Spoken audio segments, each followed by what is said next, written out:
In today's video, we're going to check out the top 5 best bridge cameras. I made this list based on my personal opinion, and I tried to list them based on their price, quality, durability, and more.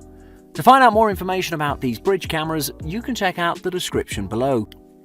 At number 5, it's the Fujifilm FinePix S1. Bridge cameras may not be a very popular option, however they are great choices for people who want to get into photography or want to get a nice camera to add to their arsenal. The Fujifilm FinePix S1 is one such camera, and it's the first one to be weather resistant and has the looks and handles of a DSLR. It features a 50x zoom lens that covers 35mm equivalent focal range of 24 to 1200mm, a great image stabilizing technology, and manual zoom controls.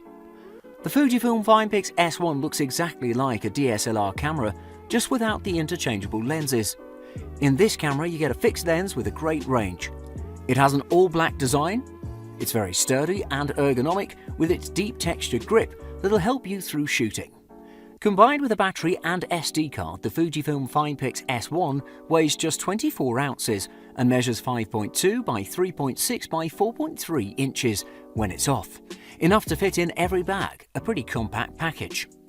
A major selling point for the Fujifilm FinePix S1 is its Super EVC Fujinon lens with its wide aperture of f2.8 to 5.6. This aperture is one of the best that you can find on any bridge camera, absolute top class from Fujifilm.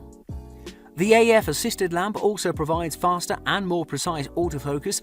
You can also find the second zoom switch as well as the zoom out button, which helps with refocusing the subject. Interestingly, the Fujifilm FinePix S1 also features a 0.2-inch electronic viewfinder, a camera not so characteristic for bridge cameras. But the Fujifilm FinePix S1 is really an exceptional camera.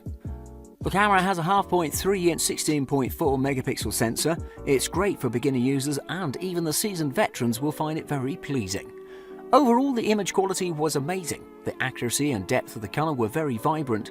It has a maximum resolution for stills and videos of 4608 by 3456 pixels and 1080p with 60 frames per second respectively. It really provided amazing images and videos despite being a bridge camera. With its super zoom, good sensor and weather-resistant features, it's a great entry-level camera for those considering a bridge camera. At number 4, it's the Panasonic Lumix FZ1000.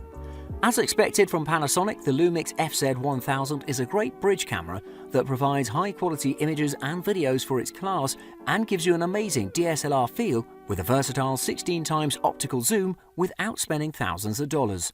It may not be the cheapest option on this list, but every cent of this camera is justified thanks to its 20-megapixel 1-inch sensor that provides great image quality, and it offers 4K video and one of the first to do so in the bridge camera market. In terms of looks, I can say that it gives the entry-level DSLR vibe. It's a little bulky and it's not the most portable camera if you're looking for that. However, I do like its handling and ergonomics. The big and bubbly grip provided tons of security while shooting, even in more difficult scenarios. Despite being made out of plastic all over, the device feels sturdy and durable, and it weighs about 830 grams. But again, thanks to the grip and ergonomic design, you won't feel that.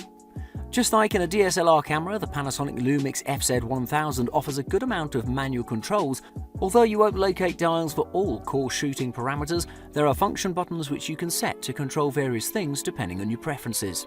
It'll take some time in the beginning, but after some time you'll be shooting like a pro. The major selling point of the Panasonic Lumix FZ1000 is the 20-megapixel sensor, which is 1 inch in size and means it's larger than most bridge cameras that sport a 0.3-inch sensor. The camera has a vari-angle screen that's 3 inches in size and has a resolution of a 921K dot resolution, although it's not touchscreen. But the electronic viewfinder is remarkable. The Panasonic Lumix FZ1000 is very fast, faster than its predecessor, which was considered amazingly fast. It has a 49-point contrast detection system which utilizes the defocus DFD technology. The images shot with this camera are amazing, and you'll be pleased with the results, even at higher ISO settings. With its reliable autofocus, great sensor and 4K shooting to name a few, this camera provides amazing value for its price. At number 3, it's the Nikon Coolpix P900. The Nikon Coolpix P900 is an amazing digital bridge camera that opens new horizons for photographers with its amazing ultra-zoom abilities and overall image qualities. It has a mind-bending zoom range of 83 times, amazing image stabilization, great performance in low light conditions, and an electronic viewfinder that's ultra clear, to name a few. It may soften details a little in some conditions and may not be the most portable of the bridge cameras, but overall it's a great buy.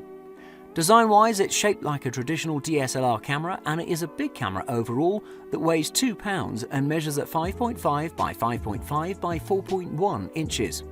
The electronic viewfinder is colourful and bright with a sharp resolution of 640 by 480, making it pretty helpful in various situations, like when it's too bright to use the LCD screen.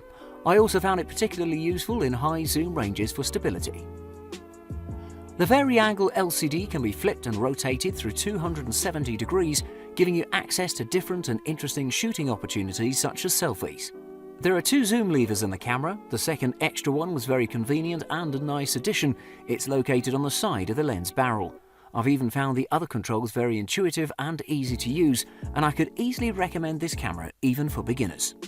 I tested the Nikon Coolpix P900 in different ambience and conditions, and it delivered amazing quality.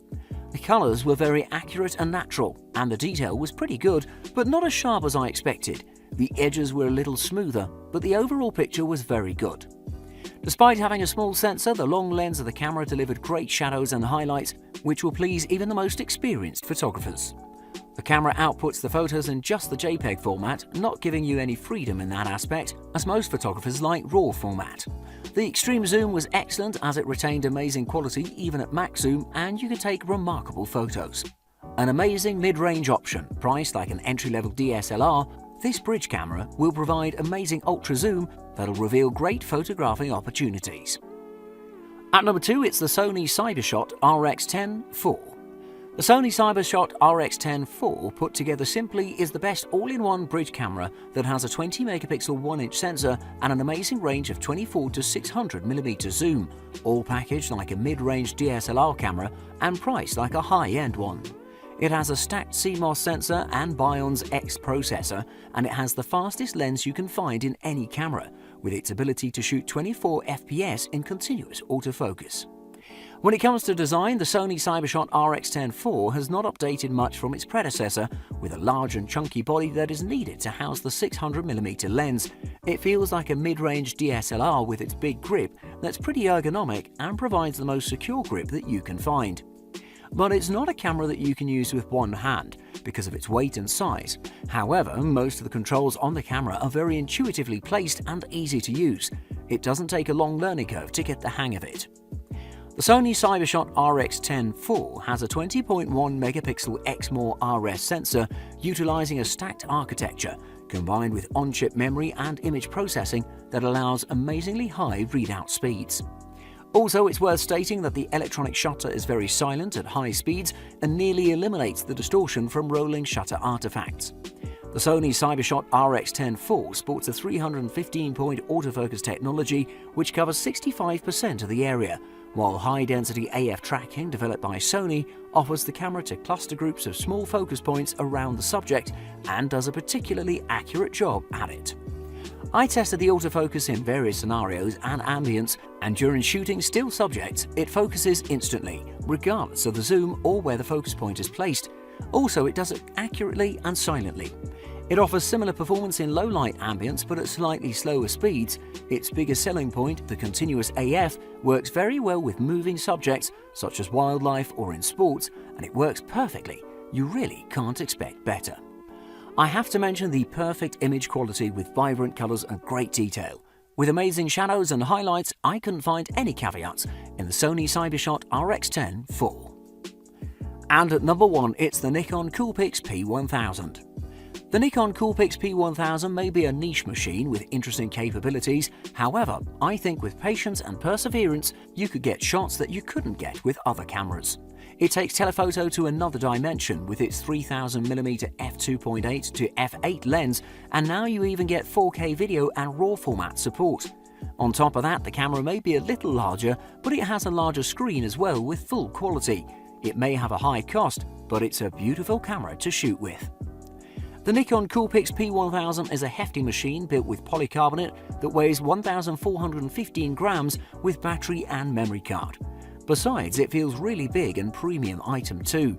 It's not the perfect camera for a casual day's shooting. It demands respect. I was surprised by the ease of use and convenient controls of the camera despite being so large. The majority of the weight of the camera is on its optic, which creates some imbalance. Nikon has included a deep rubberized grip to counter this effect, and I could say it's perfect. The vari-angle LCD screen rotates and tilts with ease and gives you maximum flexibility for different kinds of shooting, and it offers great quality and plenty of brightness for use under the bright sun. The electronic viewfinder performed pretty well in every condition, and it has a nice resolution to back up the quality. Despite having a contrast detect autofocus system, the AF worked amazingly. There are tons of settings which you can choose from, face detecting to target finding AF options, and you can even have manual focus, which will please the professionals and enthusiasts. The Nikon Coolpix P1000 features RAW shooting and 4K video, but the camera limited the pixel count to 16 megapixels. Yes, this has softened most of the details in the images, but the results were vibrant and natural, even at the 3000mm extreme zoom. Thanks to its vibration reduction system, the results were remarkable. This camera is definitely an achievement and will be a role model for other bridge cameras as to what can be achieved. An amazing design by Nikon.